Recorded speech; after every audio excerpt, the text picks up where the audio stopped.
ও নবীর উম্মতেরা, হযরত মূসা নবীউনা পয়গম্বর মূসা আলাইহিস সালাম তিনি তুর পাহাড়ে গিয়ে রবের সাথে কথোপকথন করতেন, তার সাথে মালিকের কথা হতো। মালিক প্রতি সব সময়ের জন্য তার সাথে কথা বলছেন এই তুর পাহাড়ের উপরে। যেই তুর পাহাড়ের বিষয়ে আল্লাহ তাআলা সূরাতুত তিনের ভিতরে আল্লাহ তাআলা যে কয়টা বস্তুর আল্লাহ রাব্বুল আলামিন কসম খেয়েছেন, তার মধ্যে ওয়া তুরি সিনিন, তুর পাহাড়ের কসম খেয়েছেন। যে কয়টা মূল্যবান দামি মর্যাদা সম্পূর্ণ বস্তুর আল্লাহ তাআলা কসম খেয়েছেন, তার মধ্যে একটা হলো তুর পাহাড়। এই তুর পাহাড়ে গিয়ে আল্লাহর নবী মূসা পয়গম্বর আল্লাহর সাথে কথা বলছেন। ও নবীর উম্মতেরা, ও মুরব্বি বাবাজিরা, হযরত মূসা আলাইহিস সালাম তিনি রওনা হয়েছেন তুর পাহাড়ের দিকে, আল্লাহর সাথে কথা বলতে যাবেন। পথিমধ্যে এক ব্যক্তির সাথে তার সাক্ষাৎ হয়ে গেল, দেখা হয়ে গেল। যে লোকটা ছিল অনেক ধনাঢ্যশালী, সম্পদশালী, টাকা পয়সা জমা জমির কোনো অভাব ছিল না, এত অঢেল সম্পদের মালিক তিনি হয়েছেন, যেই সম্পদ তার কাছে এখন বেশি বেশি মনে হচ্ছে। এজন্য হযরত মূসা আলাইহিস সালামকে ডাক দিলেন, ও জামানার পয়গম্বর হযরত মূসা, আপনি কোথায় যাচ্ছেন? পয়গম্বর মূসা বলে, আমি আল্লাহর সাথে কথা বলার জন্য যাচ্ছি। আর তিনি হযরত মূসা আলাইহিস সালামকে বললেন, ও জামানার পয়গম্বর, আমার একটা কথা আপনি আল্লাহর সাথে কথা বলার সময় তার কাছে জানতে চাইবেন, তার কাছে আপনি জেনে আসবেন যে কেমন করে আমার এত সম্পদ, এই যে অঢেল সম্পত্তি, এগুলি আমার কেমনে কমানো যায়। সম্পদ মনে করেন এই এলাকায় 50 বিঘা জমির মালিক, 100 বিঘা জমির মালিক, কোনদিন বলছে যে আমার এত জমিন কে হলো? কি বলেন ভাই, বলছে কেউ? কোটি কোটি টাকা দেশের ব্যাংকে যেই টাকা জমা রাখা সম্ভব হচ্ছে না, প্রয়োজনে বিদেশের ব্যাংকে, সুইস ব্যাংকে টাকা জমা রাখলো দেশের মানুষ, তবুও টাকার মোহ ছাড়ে নাই। কি বলেন ভাই, কথা ঠিক না বেঠিক? বিদেশে বাড়ি করলো একটা দুটা না, 350 তারও কম বেশি বাড়ি বানাইলো বিদেশের মাটিতে, তবু মানুষের কাছে টাকা সম্পদ বেশি হয় না। কিন্তু এই লোকটা মূসা পয়গম্বরের কাছে বলতেছেন, পয়গম্বর আপনি জেনে আসবেন কেমন করলে, কি কাজ করলে আমার এই সম্পদ কমে যায়। মূসা আলাইহিস সালাম সামনে আগালেন। এবার আর এক ব্যক্তির সাথে সাক্ষাৎ হলো, সে অনেক অভাবগ্রস্ত গরিব মানুষ। এবার ওই লোকটা মূসা পয়গম্বরকে ডেকে বলে, ও জামানার পয়গম্বর,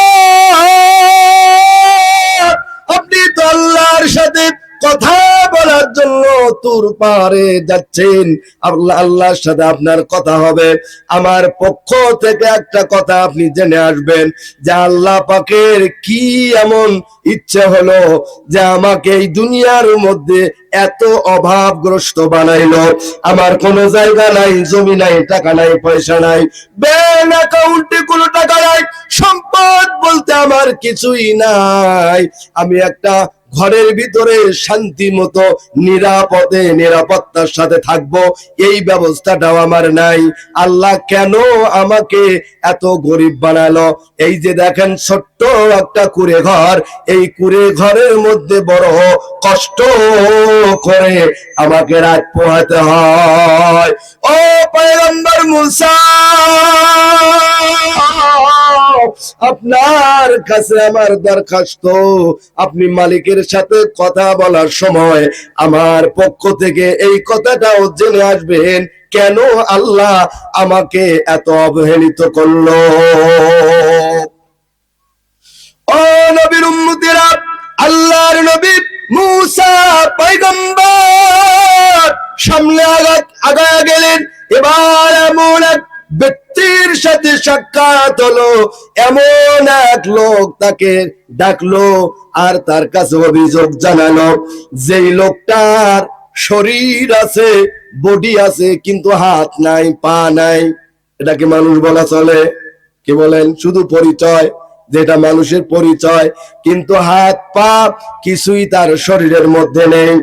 হাত পা ছাড়া শুধু একটা বডি পড়ে আছে। ওই বডিওয়ালা লোকটা মুসা পয়গম্বরকে ডেকে বলেন, ও জামানার পয়গম্বর, আপনি তুর পাহাড়ে যাইতেছেন, আল্লাহর সাথে আপনার কথোপকথন হবে, আল্লাহ তাআলার সাথে আপনার মত বিনিময় হবে, কথা হবে। আমি আপনার কাছ থেকে, আমার পক্ষ থেকে আমি আপনার কাছে এই দরখাস্তটা রাখলাম, দয়া করে আল্লাহ তাআলার সাথে আমার ব্যাপারে একটু কথা বলিয়েন। কি কথা? বলে, আল্লাহর কি এমন ইচ্ছে ছিল, আল্লাহ কেন আমাকে এভাবে তৈরি করলো?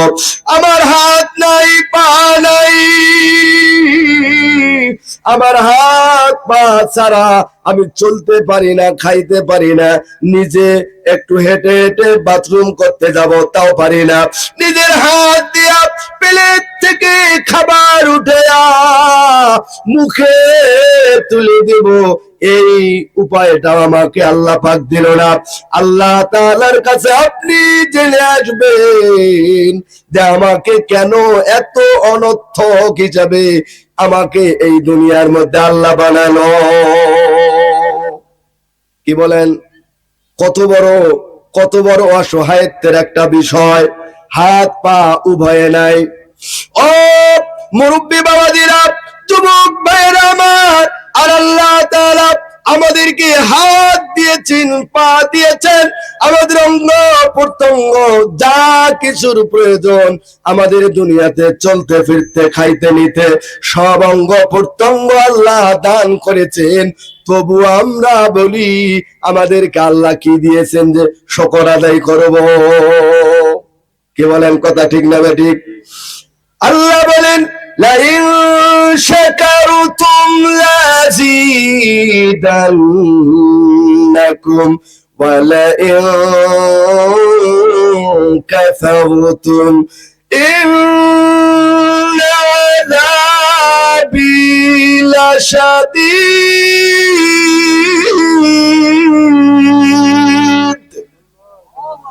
আল্লাহ বলেন, যারা আমার নিয়ামত পাওয়ার পরে আমার শুকর আদায় করে, আমার প্রতি কৃতজ্ঞ হয়, অকৃতজ্ঞ হয় না, বলে তার নিয়ামতকে আল্লাহ তাআলা বৃদ্ধি করে দেন, বাড়ায় দেন। কোন সুবহানাল্লাহ। আর যারা এরকম ভাবে কুফরি করে, ওয়ালাইন কাফারতুম, যারা কুফরি করে, অস্বীকার করে, অকৃতজ্ঞ হয়, আল্লাহ তাআলা বলছেন ইন্না আযাবি লাশাদীদ, তাদের জন্য রয়েছে কঠিন আযাব।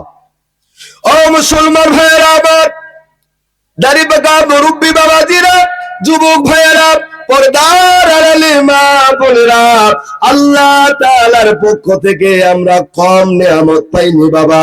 ওই নিয়ামত গুলি এক এক করে আমি সামনে বলতে গেলে অনেক লম্বা সময়ের প্রয়োজন হবে বাবা।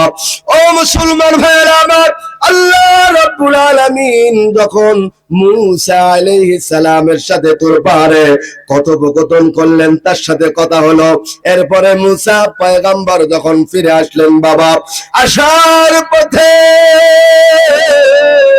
আল্লাহর ওই বান্দার সাথে সাক্ষাৎ হয়ে গেল, যেই বান্দাকে আল্লাহ পাক অঢেল সম্পদ ধন ভান্ডার দিয়েছেন, অনেক টাকা পয়সার মালিক বানিয়েছেন, অনেক সম্পদশালী বানিয়েছেন।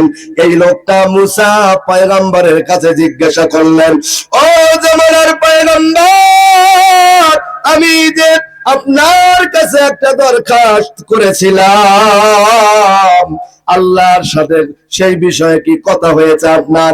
বলে, হ্যাঁ কথা হয়েছে, যে আল্লাহ পাক বলছেন তুমি না শুকর করো, তুমি এরকম ভাবে আল্লাহর সাথে কুফরি করো, তাহলেই তোমার সম্পদ আল্লাহ পাক কমায়া দিবেন, কেড়ে নেবেন।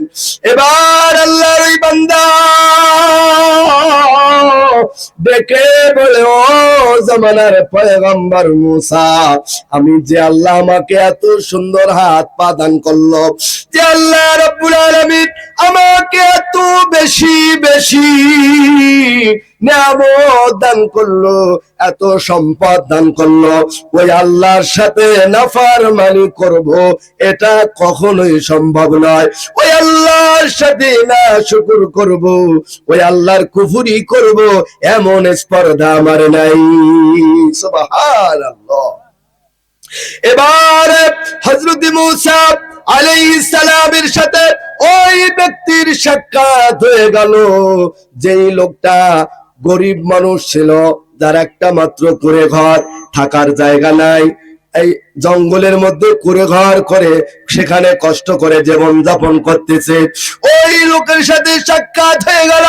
এবার ওই লোক বলতেছে, ও পয়গম্বর, আমার ব্যাপারে আপনি কি পরামর্শ গ্রহণ করে আসলেন, আমার ব্যাপারে আপনি কি সিদ্ধান্ত নিয়ে আসছেন, কি জেনে আসলেন? এবার মুসা পয়গম্বর, আল্লাহর নবী মুসা আলাইহিস সালাম ওই লোকটাকে ডেকে বলে যে, আল্লাহ রাব্বুল আলামিন তোমার জন্য এই প্রেসক্রিপশন দিয়েছেন, তোমার জন্য এই পরামর্শ দিয়েছেন যে তোমার কিছুই নাই, সম্পদ নাই, টাকা নাই, পয়সা নাই, ধনভাণ্ডার কিছুই নাই, তুমি বেশি বেশি করে আল্লাহ তাআলার শুকরিয়া আদায় করো। কোন সুবহানাল্লাহ। বেশি বেশি করে আল্লাহ শুকরিয়া আদায় করো।